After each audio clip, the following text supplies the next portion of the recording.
FreeFlow Core est un système modulaire. Les clients peuvent commander et licencier les modules qui répondent à leurs besoins. Les modules sont les suivants. Base FreeFlow Core, que tous les clients ont. Pré-press avancé. Automatisation avancée. Gestion de l'output. Module de données variables. Les modules peuvent être achetés et concédés sous licence dans n'importe quel ordre, mais ont tendance à être ajoutés dans l'ordre ci-dessus. De plus, une licence de sauvegarde est disponible pour permettre un second système, correspondant aux principales licences du serveur de production, en situation de reprise après sinistre. Cette vidéo concerne les licences FreeFlow Core. Comment cela fonctionne dans votre système? Comment vérifier l'état actuel de votre licence? Pour accéder à l'écran de licence, connectez-vous à FreeFlow Core, sélectionnez l'icône en forme de point d'interrogation en haut à droite de votre écran et sélectionnez licence. Remarque, à propos de fournir la version de build logiciel spécifique. Cet écran vous donne un aperçu complet de l'état des licences de votre système. Dans l'écran contextuel, vous pouvez voir l'état actuel de votre licence. Quels modules sont sous licence? À chaque expiration de licence, FreeFlow Core prend en charge une licence d'essai de 45 jours.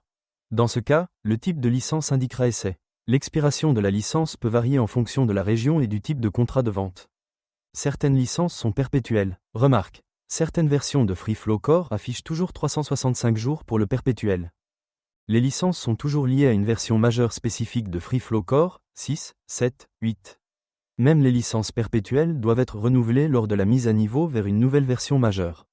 Lors de la commande de FreeFlow Core, le client reçoit un numéro de série et des clés d'activation pour chaque module commandé.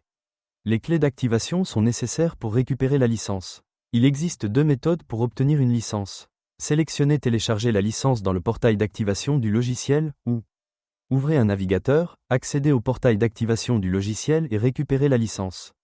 Ensuite, sélectionnez charger la licence à partir du fichier date. L'approche recommandée consiste à utiliser la licence de téléchargement à partir du portail d'activation de logiciel. Cela a tendance à être plus facile dans l'ensemble. Cependant, l'accès à partir de FreeFlow Core ne doit pas être bloqué par des pare-feux réseau. Sélectionnez télécharger à partir du portail d'activation du logiciel. Dans ce cas, vous devrez entrer votre numéro de série et vos clés d'activation. Le système récupérera et installera ensuite la licence pour vous. Remarque, vous n'avez besoin d'installer une nouvelle licence que lors de la mise à niveau entre les versions majeures. Pour télécharger directement un fichier date de licence, accédez à portail d'activation du logiciel Xerox et entrez les informations. Une fois que vous avez un fichier date de licence, accédez à la section onglet Administration et sélectionnez Core Licence. Sélectionnez l'icône de dossier à chargement à partir d'un fichier date. Si vous avez déjà le fichier de licence, vous pouvez le télécharger directement. Remarque, l'activation de la licence est immédiate, aucun redémarrage du serveur n'est requis. Remarque, ces approches de licence ne fonctionnent qu'avec la version FreeFlow Core actuellement disponible. Contactez le support Xerox pour obtenir une licence pour les anciennes versions.